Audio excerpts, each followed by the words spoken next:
Lorsque les autorités ont décidé d'assécher le plus ancien canal de la ville, personne ne s'attendait à voir autre chose que de la boue et des déchets. Mais un ouvrier a remarqué un détail étrange au fond, et à partir de ce moment-là, tout a cessé de se dérouler comme prévu. Abonnez-vous à la chaîne et indiquez dans les commentaires d'où vous regardez cette vidéo. La ville s'éveillait toujours de la même manière. D'abord une lumière pâle glissait sur les pierres anciennes des quais, soulignant les fissures, les arêtes usées et les traces laissées par des siècles de pas. Puis peu à peu, la rumeur moderne prenait forme. Le grondement lointain des bus, les volets qu'on ouvrait, les voix encore rauques des premiers passants. Tout semblait suivre un rythme connu, presque rassurant. Et au milieu de ce mouvement quotidien, le canal, le plus ancien de la ville, demeurait comme une bande sombre et immobile, une ligne d'eau lourde qui traversait le paysage sans jamais vraiment y participer. Il était là depuis toujours, ou du moins c'est ainsi que les habitants le ressentaient, comme une chose trop vieille pour être réellement comprise, trop familière pour être interrogée. Sur les cartes anciennes, le canal apparaissait comme une ligne épaisse, presque fière, une artère bleue par laquelle la vie avait autrefois circulé. On y voyait passer des embarcations chargées de marchandises, on entendait les cris des marchands, le clapotis régulier de l'eau contre les coques, les rires et les chants qui se répercutaient sous les arches de pierre. Les quais étaient éclairés par des lanternes, et leurs reflets tremblaient à la surface comme des promesses de prospérité. Mais ces images appartenaient désormais à un autre temps. À force de transformation, de guerre, de reconstruction et de projets avortés, le canal avait perdu sa place centrale. Il était devenu une survivance encombrante, un vestige que la ville préférait ignorer. L'eau s'y était épaissie, chargée de sédiments et de déchets. Par temps chaud, une odeur âcre s'élevait et obligeait les passants à hâter le pas. Les murs de pierre, autrefois fiers, portaient alors les marques de l'abandon. La ville avait appris à vivre comme si ce ruban sombre n'était qu'un détail sans importance. Sous la surface, cependant, s'accumulait bien plus que de la vase. S'y déposèrent des objets, des fragments de vie, tout ce que l'on voulait oublier. Le canal était devenu une mémoire involontaire, un endroit où l'on jetait ce qui dérangeait, ce qui n'avait plus de place ailleurs. Pour Evan Carter, le canal n'avait pas toujours été ainsi. Enfant, il avait grandi non loin de là, dans un quartier ordinaire, et il se souvenait d'avoir longé les quais avec une curiosité presque respectueuse. Il ne voyait ni la saleté, ni la décrépitude. Il voyait l'eau comme une présence vivante, capable de refléter les ponts et le ciel, de renvoyer l'écho de ses pas lorsqu'il courait.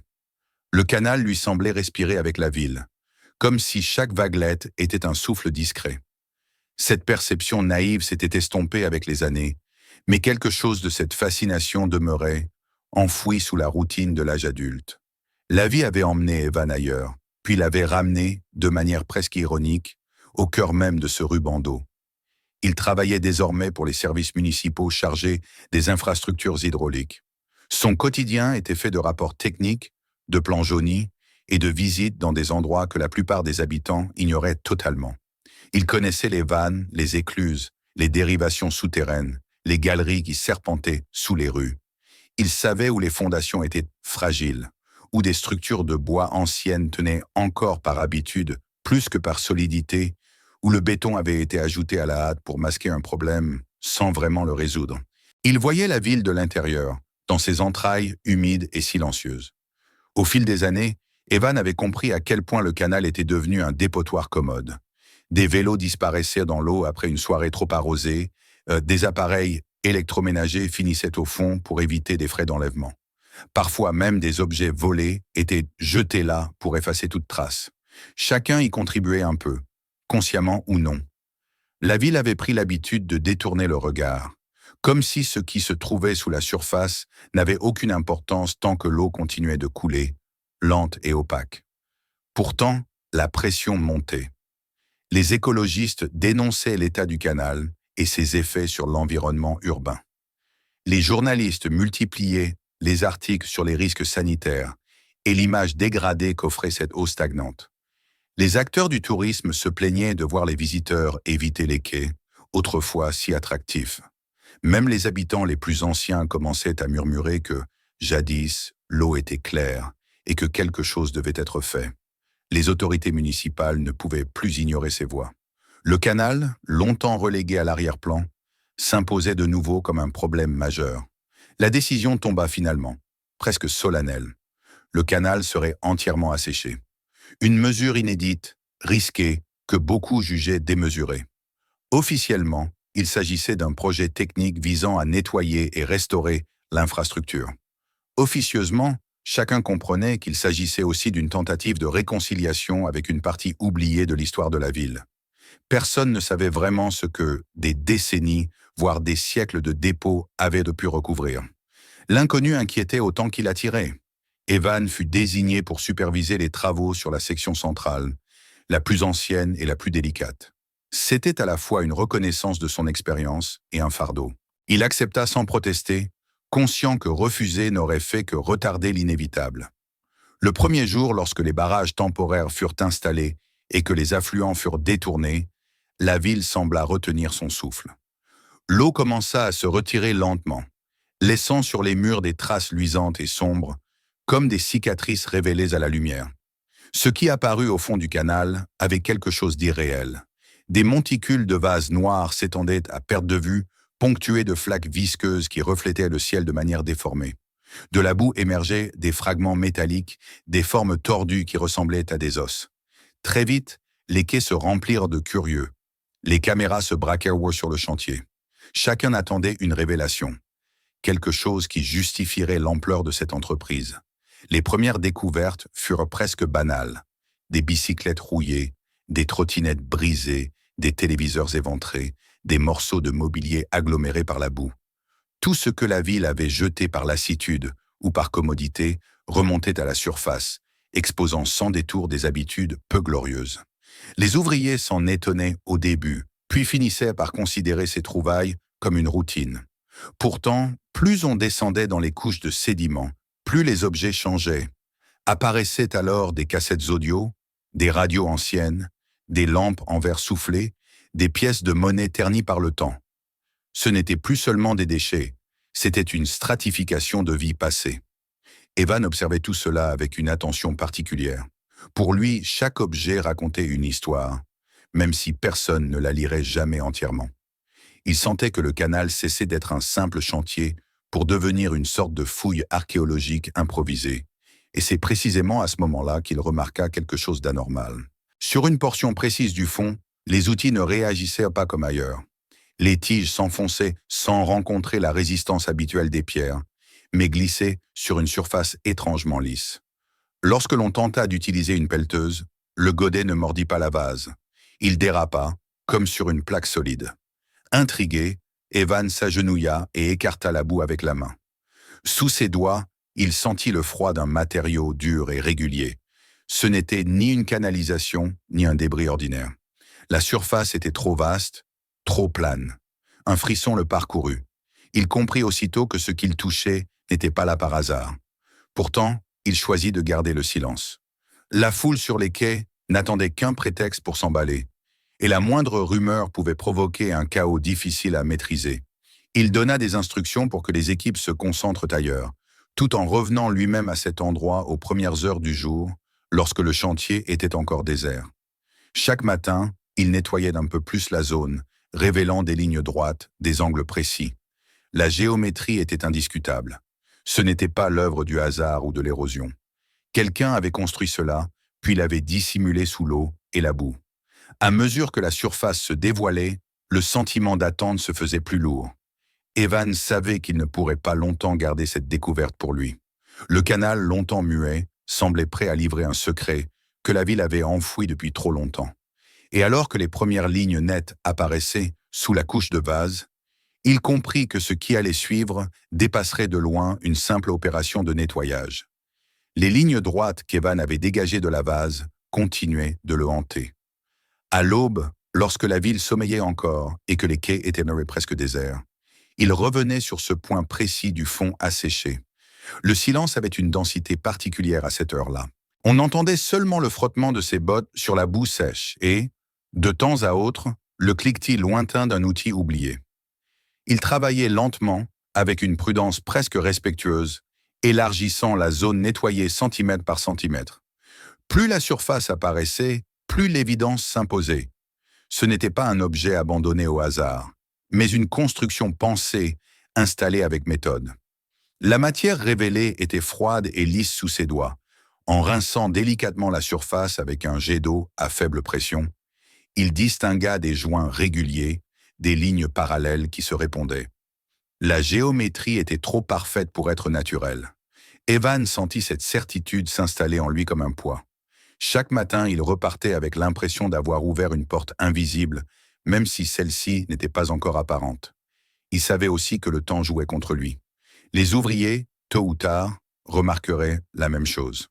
Cela arriva plus vite qu'ils ne l'auraient souhaité.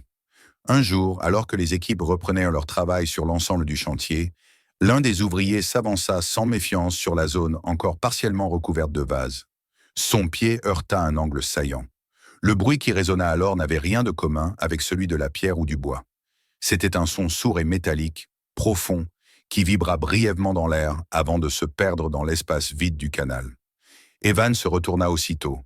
À cet instant précis, il comprit que le secret venait de franchir une limite. Il n'y eut pas de cris, pas de panique, seulement quelques regards surpris et une pause instinctive dans le mouvement des machines. Evan s'approcha, examina la zone et donna des ordres d'une voix ferme. Il fit installer des barrières temporaires autour de l'endroit, demanda que l'on suspende toute intervention lourde à proximité et rappela à chacun l'importance de la sécurité. Son attitude calme et méthodique empêcha toute agitation immédiate. Pourtant, le chantier venait de changer de nature. Ce qui était encore, la veille, un simple nettoyage devenait une affaire beaucoup plus sérieuse. Très vite, Evan contacta les services compétents. Il demanda l'intervention de spécialistes capables de travailler avec précision, sans risquer d'endommager ce qui se trouvait sous la vase. Il insista également pour que l'on fasse venir des équipements de scan afin de comprendre ce que recouvrait réellement cette surface métallique. Les responsables municipaux furent d'abord surpris par la requête, mais la réputation d'Evan joua en sa faveur. Il n'était pas homme à exagérer. Si quelque chose l'inquiétait, c'est qu'il y avait une raison. Lorsque les appareils furent installés, l'atmosphère changea encore. Les écrans révélèrent des formes nettes sous la surface du canal, des volumes rectangulaires, des vides organisés, comme des pièces dissimulées sous la terre et la pierre. Ce n'était pas un simple objet enfoui, mais un espace creux, suffisamment vaste pour accueillir des hommes et du matériel. La nouvelle se répandit rapidement, plus vite que l'eau n'avait quitté le canal. Sur les quais, les murmures se transformèrent en rumeurs. Certains parlaient d'un ancien tunnel, d'autres d'un abri secret, d'autres encore imaginaient des trésors oubliés. Les autorités n'eurent d'autre choix que de renforcer la sécurité. Des barrières plus solides furent dressées, des agents postés aux accès. Un poste de commandement mobile apparut près du chantier. Les historiens, les archéologues et les représentants des musées commencèrent à affluer, attirés par la perspective d'une découverte exceptionnelle. Le canal jadis ignoré était devenu le centre de toutes les attentions. Evan se retrouvait à coordonner non seulement des travaux techniques, mais aussi une attente collective, presque fébrile. La vase fut alors retirée avec un soin extrême. Des jets d'eau précis, des brosses et des outils manuels révélèrent peu à peu l'ensemble de la structure. Ce qui apparut confirma les soupçons d'Evan. Une porte massive, haute et solidement encastrée dans le fond du canal. Les charnières, bien que rongées par la rouille, étaient encore visibles, tout comme un mécanisme de fermeture conçu pour résister à la pression et à l'usage répété. Sur la surface du métal, des marques effacées par le temps laissaient deviner des lettres et des chiffres, trop altérés pour être lus clairement, mais suffisants pour indiquer une origine officielle. La découverte imposa un silence inhabituel. Même la foule, massée derrière les barrières, semblait retenir son souffle. On procéda à des vérifications minutieuses. L'air fut analysé afin de détecter d'éventuelles émanations dangereuses. Les résultats n'indiquaient rien d'alarmant, mais la prudence resta de mise. Des structures de soutien furent installées autour de la porte pour éviter tout affaissement lorsque celle-ci serait ouverte. Chaque boulon fut examiné, puis desserré lentement, avec une patience presque cérémonielle. Le grincement du métal, lorsqu'on commença à forcer les mécanismes, se propagea dans le fond vide du canal. Le son semblait amplifié par les murs de pierre, comme si quelque chose, là-dessous, se réveillait après un long sommeil. Les outils hydrauliques furent positionnés avec précision. D'abord, rien ne se produisit. La porte paraissait figée, soudée à son cadre par des décennies d'immobilité. Puis, presque imperceptiblement, elle céda. Un gémissement grave s'échappa du métal, suivi d'une vibration qui se transmit au sol. Une fine ouverture apparut sur le côté. De cette fente s'échappa un souffle d'air froid et humide, chargé d'une odeur de bois ancien, de métal et de temps accumulés. Les projecteurs furent braqués sur l'ouverture. À l'intérieur, un escalier se dessina, plongeant vers les profondeurs. Ce n'était pas une trappe étroite ni un simple accès technique, mais un véritable passage, assez large pour permettre la circulation de plusieurs personnes et le transport de charges importantes. Evan observa la scène avec une attention mêlée de gravité. Il savait que franchir ce seuil marquerait un point de non-retour. La décision de descendre ne relevait pas du courage, mais du devoir. En tant que responsable du chantier, il devait être le premier à évaluer ce qui se trouvait au-delà de cette porte. Autour de lui, les ingénieurs et les spécialistes échangèrent des regards silencieux. Tous ressentaient le même mélange d'excitation et d'appréhension.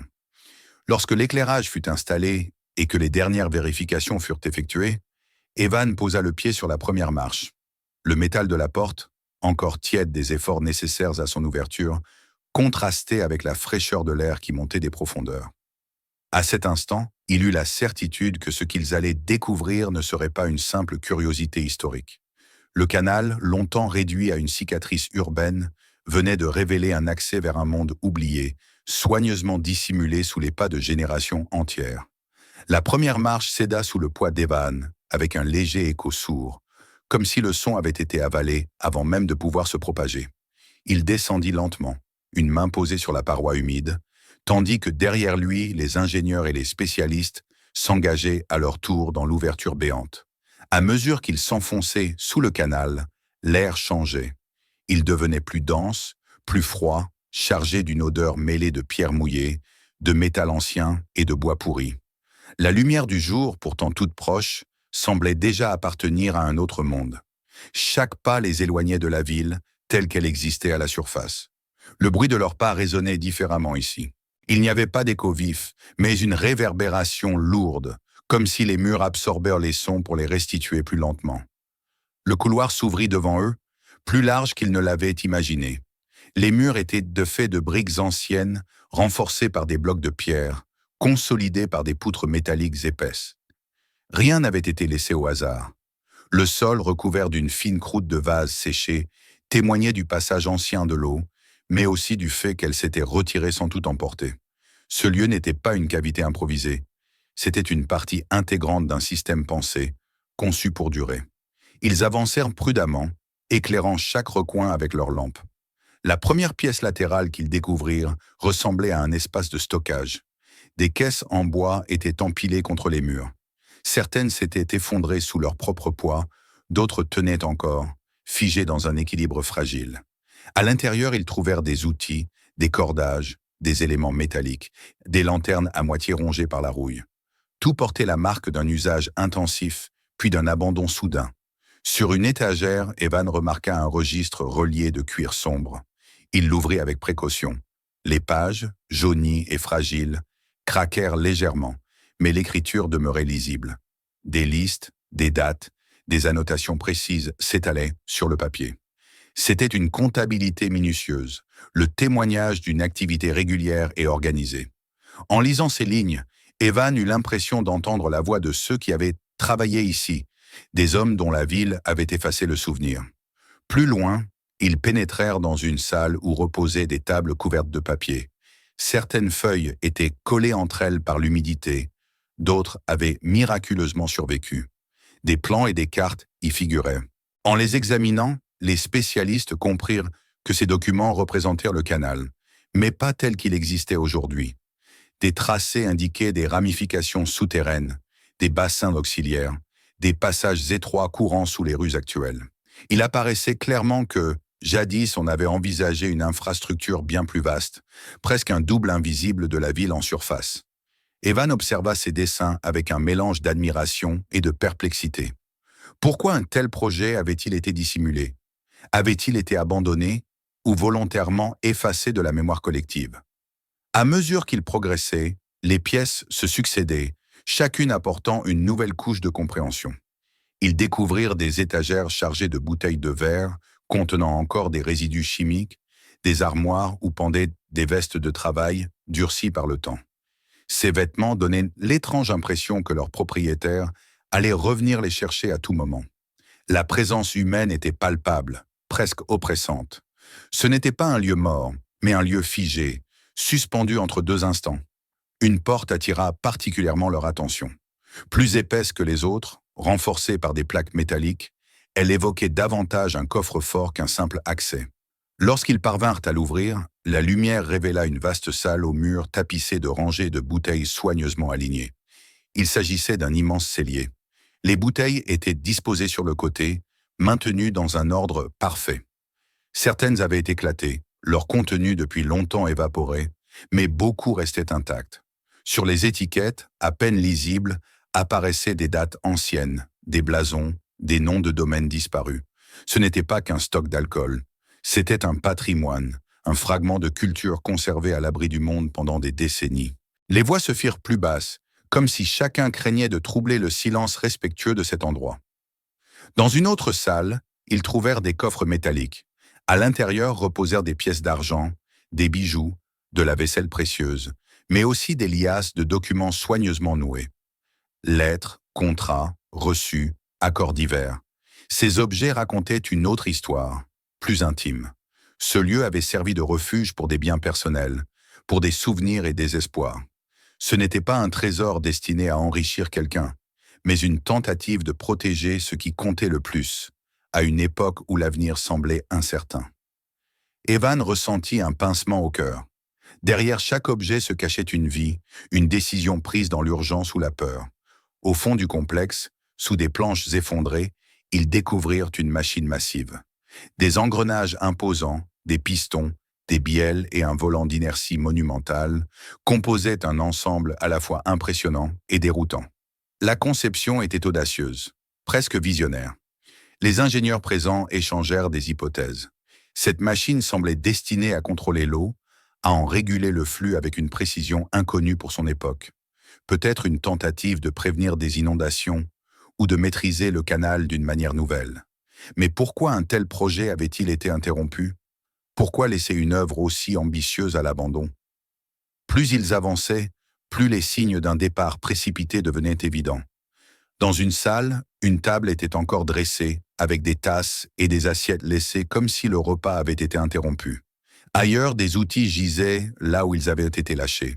Un projecteur pendait à une poutre, son verre fissuré. Des papiers étaient éparpillés sur le sol, comme après une évacuation hâtive. Pourtant, il n'y avait aucune trace de violence.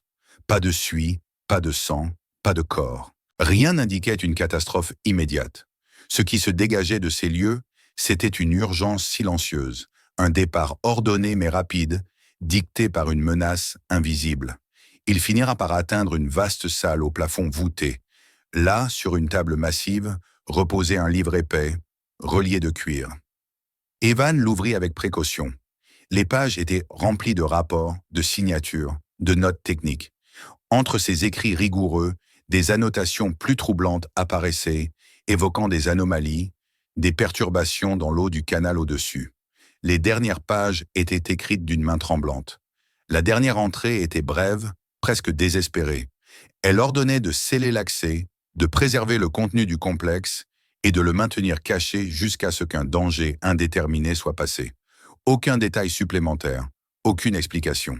La phrase s'interrompait, laissant derrière elle un silence écrasant. Lorsqu'ils remontèrent à la surface, le contraste fut brutal. La lumière du jour sembla trop vive, presque agressive. Les bruits de la foule, retenus jusqu'alors, les enveloppèrent soudain. Evan savait que ce qu'ils avaient vu changerait à jamais la relation de la ville avec son canal. Pourtant, les questions restaient plus nombreuses que les réponses. Le complexe avait été conçu avec soin, utilisé pendant un temps, puis abandonné dans une urgence mystérieuse. Le mot « danger » inscrit dans ce livre continuait de résonner dans l'esprit d'Evan comme une promesse inachevée. Lorsqu'Evan et les autres émergèrent enfin à la surface, la lumière du jour les frappa avec une intensité presque douloureuse. Après les heures passées sous terre, leurs yeux mirent du temps à s'habituer aux couleurs vives du ciel et aux reflets sur la pierre des quais. Autour d'eux, une foule compacte s'était formée. Des centaines, puis des milliers de personnes attendaient, retenant leur souffle, cherchant sur les visages des premiers, remonter un indice, un signe qui confirmerait que ce qui avait été découvert là-dessous dépassait l'ordinaire. Les caméras se levèrent aussitôt, captant chaque geste, chaque expression. En l'espace de quelques jours, la ville était passée de l'indifférence à une curiosité presque fiévreuse, comme si elle se voyait soudain contrainte de regarder son propre passé en face. Les autorités réagirent rapidement. La zone fut placée sous surveillance renforcée. Des équipes scientifiques furent constituées, mêlant historiens, ingénieurs, archéologues et spécialistes de la conservation. Des universités proposèrent leur aide, des musées envoyèrent des représentants. Le long du canal, des structures temporaires apparurent. Des tentes, des laboratoires mobiles, des espaces de stockage destinés à protéger les objets mis au jour. L'endroit ressemblait désormais à un vaste chantier de fouilles, mais un chantier installé au cœur même de la ville vivante, entre des rues encore animées et des cafés ouverts au public. Evan se retrouva malgré lui au centre de cette effervescence.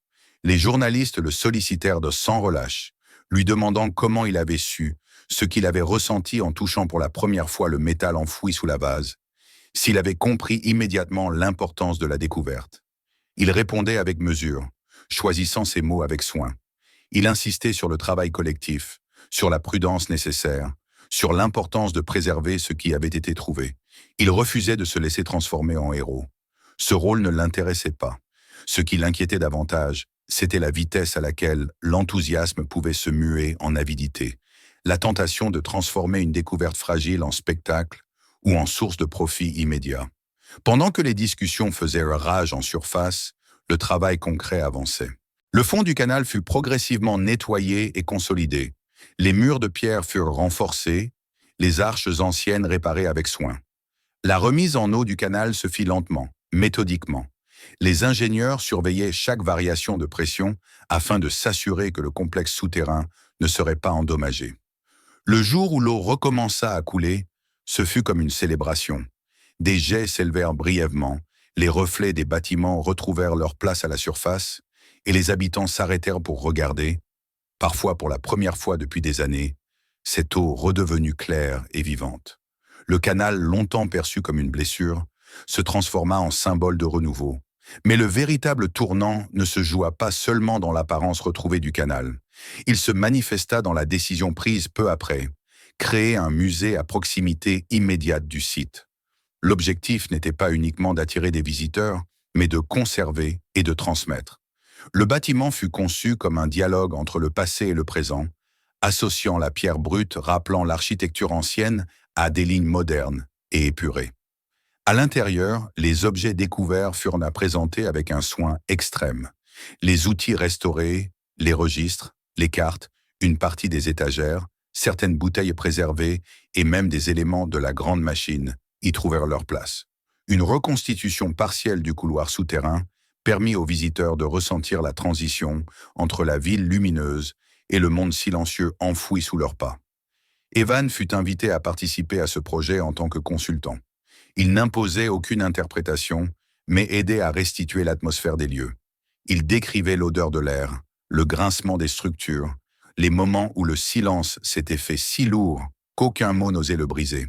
Une discrète plaque mentionnait son nom, sans emphase, simplement comme celui de la personne ayant remarqué une anomalie, là où d'autres ne voyaient que de la boue. Cela lui convenait parfaitement. Peu à peu, la découverte s'inscrivit dans la nouvelle identité de la ville. Les écoles intégrèrent l'histoire du canal et du complexe souterrain dans leurs programmes, soulignant l'importance de préserver le patrimoine caché. Les circuits touristiques furent repensés, incluant désormais le canal et le musée comme étape essentielle. Les habitants changèrent de regard.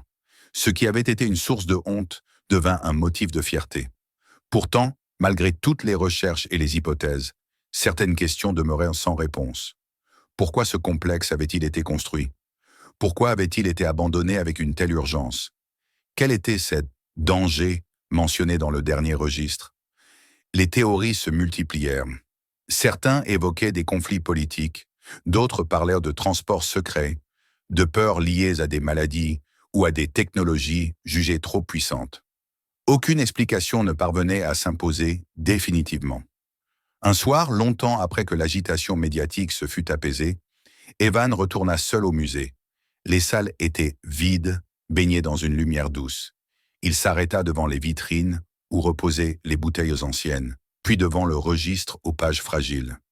Il posa ensuite la main sur une portion de mur reconstituée, ressentant le froid de la pierre sous sa paume. Les images lui revinrent, les ouvriers du passé, l'ingénieur penché sur ses plans, l'auteur de la dernière note, écrivant à la hâte, conscient que le temps lui manquait. Il imagina ces hommes quittant les lieux, laissant derrière eux des outils, des repas inachevés, des projets interrompus. Lorsqu'il sortit, la nuit était tombée. Le canal coulait paisiblement, reflétant les lumières des réverbères. Des familles se promenaient le long des quais, des rires s'échappèrent des terrasses voisines, et une musique lointaine accompagnait le murmure de l'eau. Evan s'appuya contre la rambarde et contempla ce spectacle familier avec un regard neuf. Il comprit alors que son travail n'avait jamais été seulement une affaire de tuyaux et de rapports. Depuis toujours, il entretenait ce qui restait invisible, et c'était précisément cet invisible qui venait de lui tendre la main, sous la forme d'une surface métallique lisse, enfouie sous des couches de vase et de temps.